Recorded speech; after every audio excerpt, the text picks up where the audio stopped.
बिस्मिल्लाहिर्रहमानिर्रहीम। अस्सलाम वालेकुम दोस्तों पाकिस्तान सुपर लीग के 8वें एडिशन का शेड्यूल जारी कर दिया है। जी हाँ दोस्तों, यहाँ आपको तफसीलात के साथ बताते चलें कि पाकिस्तान सुपर लीग के 8वें एडिशन का ऐलान कर दिया गया है, जिसके मुताबिक PSL के 8 मैच जो कि कराची में खेले जाएंगे।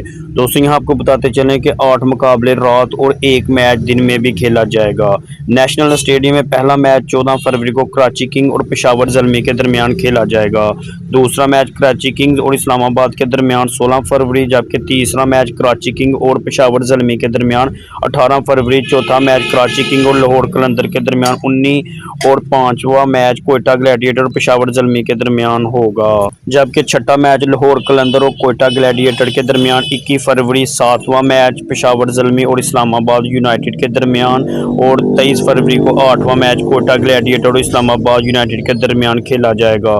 कराची का 9वां और वाहिद डे मैच जो कि 26 फरवरी को कराची किंग्स और मुल्तान सुल्तान के दरमियान खेला जाएगा।